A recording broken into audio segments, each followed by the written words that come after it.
তো গাইজ কোরবানির ঈদ যাকে আমরা ঈদুল আজহাও বলি, তো এই দিনের ভিডিওটা আমি অনেক দিন থেকে এডিট করে রেখেছি কিন্তু ছাড়তে আর পারছি না। তো গাইজ আমি একটু ব্যস্ত হয়ে পড়েছিলাম কিছু প্রবলেমের জন্য, তাই ভিডিওটা আমি ছাড়তে পারিনি। তো গাইজ আমি ঈদের ভিডিও মহরমে ছাড়ছি, তো শুনতে একটু অড লাগলেও এটাই বাস্তব।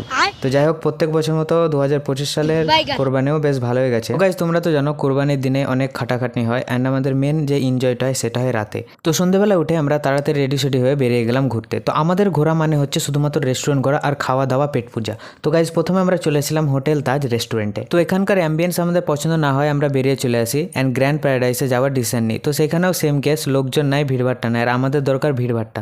তো গাইজ আমরা ঠিক করি আমরা যাবো ডিসিসটা। তো ডিসিসটার সেদিন বন্ধ, তো আমাদের কপাল এতটাই খারাপ। তারপরে আমরা রাস্তায় যেতে যেতে ঠিক করলাম অ্যাটমসফিয়ারে ঢুকবো। তো অ্যাটমসফিয়ারে ঢুকতে গিয়ে আমরা ঢুকে পড়ি স্টোরি বিগেন্স ক্যাফেতে, কারণ সামনে ওটা জল করছিল। তো ওখানে গিয়ে আমরা ভাবলাম এখানে কিছু টাইম স্পেন্ড করি, কিছু ছবি টবি তুলে আমরা চলে এলাম ভেতরে। অ্যান্ড এখানে আমরা বড় লোকই চা যাকে বলে কফি, সেটা একটু খেয়ে নিলাম। অ্যান্ড এখানে একটু গান বাজনা আমরা করেছিলাম, তো মাহল জমিয়ে দিয়েছিলাম।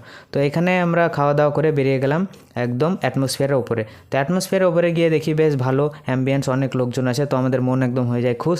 তাই আমরা পাটাপাট অর্ডার করে দিই। তো মোটামুটি 4টে রেস্টুরেন্ট ঘুরে আসার পর আমরা শেষ পর্যন্ত অ্যাটমসফিয়ারে এসেছিলাম। অ্যান্ড এখানে আমরা কমফোর্টেবল হয়ে সব কিছু অর্ডার করলাম। অ্যান্ড এই নীল জলটা খেতে বেশ ভালোই লাগছিল। তো খাওয়া দাওয়া শেষ করে আমরা বেরিয়ে গেলাম। অ্যান্ড প্রত্যেকবারের মতো আমরা নাইট স্টে করেছিলাম আর একটা বন্ধুর বাড়িতে। অ্যান্ড সারা রাত আমরা মুভি দেখে কাটিয়ে দিয়েছিলাম। তো গাইজ ভিডিওটা ভালো লাগলে অবশ্যই like, comment, share and subscribe করতে ভুলবে না। টাটা।